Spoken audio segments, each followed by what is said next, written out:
because it comes from a different place and you're hiring creators who you find on YouTube, you're bringing in working class people, people from Manchester, people with sort of Irish working class senses of humor.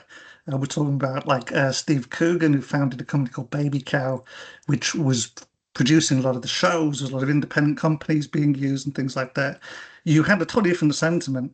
So it goes against all these traditions. In fact, it doesn't really engage with them. It just does something totally different.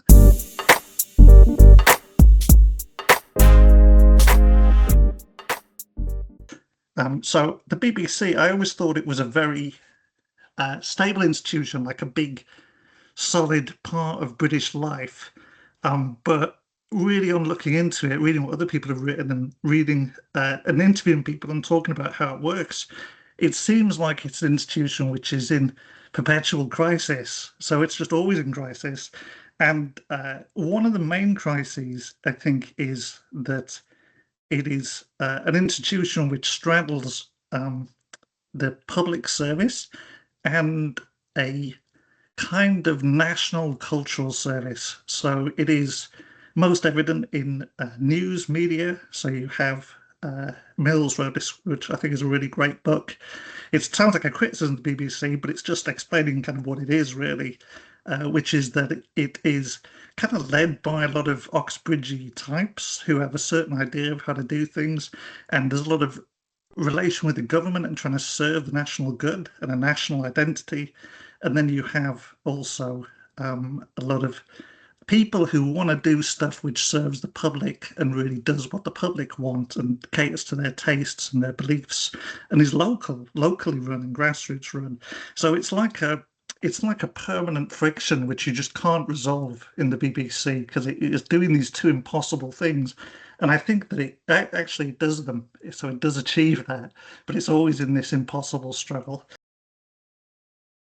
So in terms of sort of theoretical approach, so thinking about comedy in particular, which is my thing here, it breaks with a lot of, if you watch the shows, the kind of results of these shows, giving people money to do these unusual things, it breaks with the formula. So BBC One, BBC Two, I see as the official culture of the BBC, and they produced things where comedies where everyone is in a social struggle all the time, like a class struggle. They're trapped in it. They're trying to improve themselves.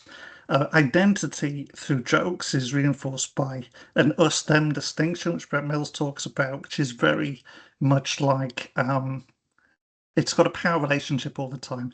So us is a kind of white middle class, and everybody else is them. So women are them. Anyone foreign, think about Pakistani character in Till Death Was Part, that's them.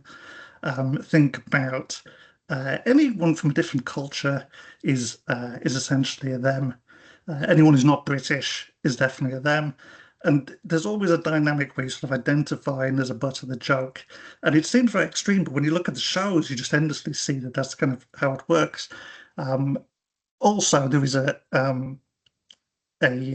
tradition which I borrowed this from a bit of American literature. Robert Hank talks about mocked males, so it's very focused on like the male experience and showing them struggling with social change and things like that. This tradition, the BBC Three tradition, because it comes from a different place and you're hiring creators who you find on YouTube, you're bringing in working class people, people from Manchester, people with sort of Irish working class senses of humor.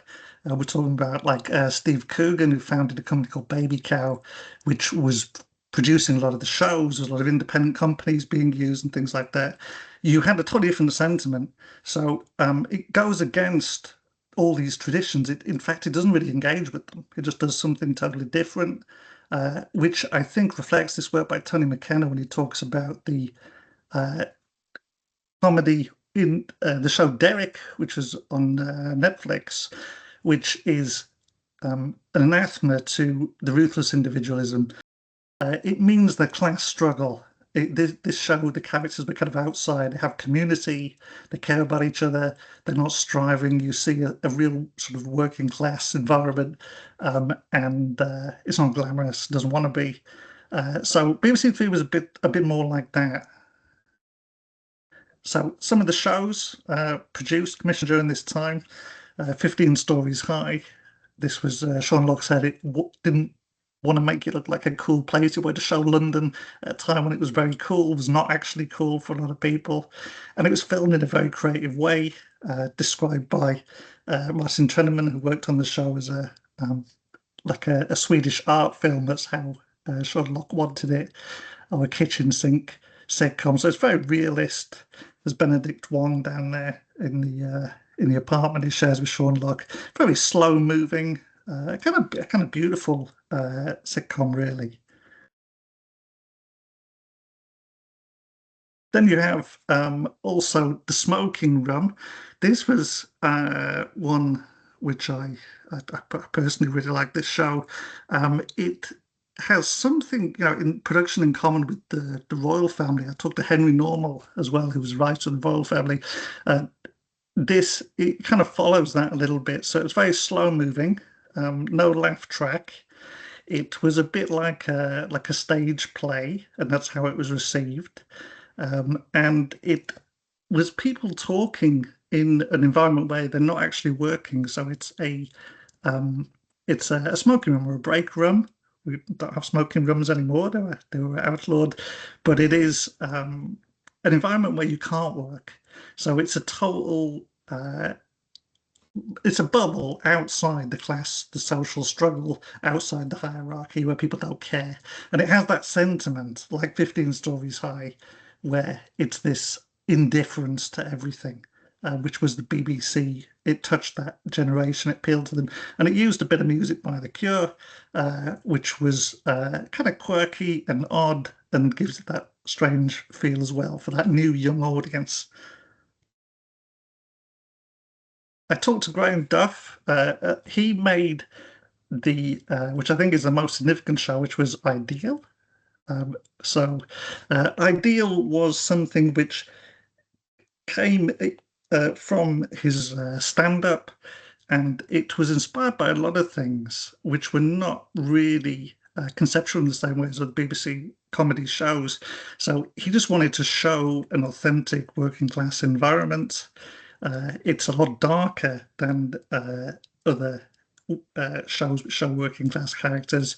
It is also very representative and diverse, ahead of its time, and not intentionally, just kind of organically was that way. So there's a lot of Asian characters, a lot of gay characters, and it had very strong female characters as well, which is unusual for a comedy in this era. And it received a lot of American interest. You had Janine Garofalo appeared later on in the show as it went on. So it was developed from his stand-up show where he played a character called Moz, among many characters, and like a lot of shows in the BBC Three area, it was a reaction to other shows which were seen as kind of mainstream and doing those sort of official culture distinctions, the us them, the simplistic stuff. So he didn't, in particular, he noted Shameless to me was something which he wanted to do something different to. So it was very he called it a parade of grotesques, and it sort of mocked working class characters in a gentlest way, but he wanted to do something which was more authentic to life. And he's told me that when people talk about it to him, that they relate to it and they say, "That is my life. That is moments which I relate to." And in particular, he said to me that a lot of people buy an eighth, it's a portion of the country, but when do we see it on TV? So he wanted to just put this lifestyle, this subculture on television. He used music a lot. So this is the experimental, creative part of it. He used music to design scenes sometimes. So that Alan the Builder on the right there, sorry, Alan the Builder, he used kind of obscure, like underground records, people that weren't signed to major labels, and he would use those to guide the show. And Johnny Vegas was an interesting element of creativity too. So he was on the up, bit of an avant-garde performer in a lot of ways, like running to the audience, screaming, ad-libbing, also working class figure. The BBC originally wanted a familiar face because they were like, we can't put a drug dealer in the show. This is what they've told me. We need someone who's at least known a face. And Johnny Vegas was right on the edge, so he was a little bit edgy, but he was peak fame. So that's how they got the show made.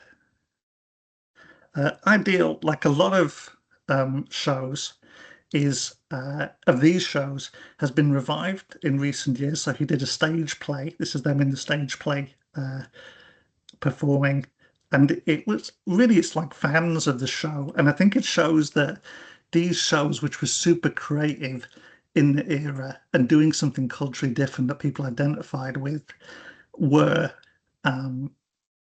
We look at them nostalgically now because I think there's been I wouldn't say rollback, but I would say the BBC has adapted again for a different era. We're in a different phase now, culturally and socially.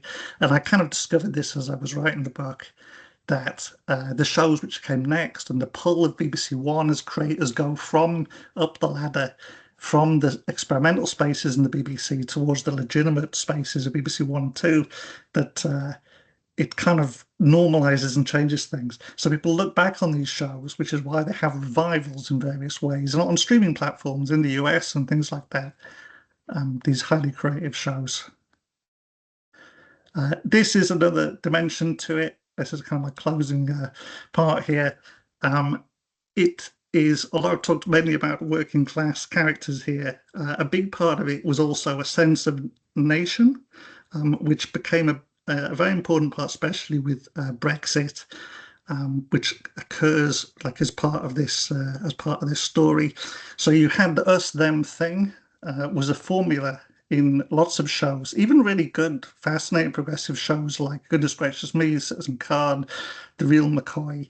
These are pioneering shows. Citizen Khan, a lot of complaints from Ofcom, from Muslim Britons, but it was very popular. But these shows really relied on a sense of difference. So it was about trying to assimilate to Britain, maybe not being able to assimilate, and they were relatively conventional in their production. But in the BBC Three era, in this sort of phase, you have all these shows which hybridize identities. So one in particular I would just talk about here is man like Mobeen. So instead of being a first generation immigrant with a Pakistani accent who doesn't fit in, you have somebody who is second generation and has a very rounded, flawed life. So all the reviews of Man Like Mobeen love the show for showing the difficulties of life, financial things, crime, dealing with the NHS, all sorts of stuff, which is a step beyond all this other stuff. And he actually designed the show as a reaction to Citizen Khan. He wanted to do something which was more rounded. And it's very creative and realist as opposed to the three wall set sitcom format. So BBC Three did this and it created a sense of national identity which was global. So a sort of sense of highly inclusive global Britishness, where your identity is not distinct from other global identities, but is merged with them. It's like an international identity. And Romas Ranganathan is another kind of a product of that. And it was really only Brexit which slowly seeped in. A lot of political stuff came with it. Panic about the small boats and that sort of thing, and the BBC started to roll back and not do as much of these hybrid identity things, and more of the old us and them kind of stuff. But that's my closing note.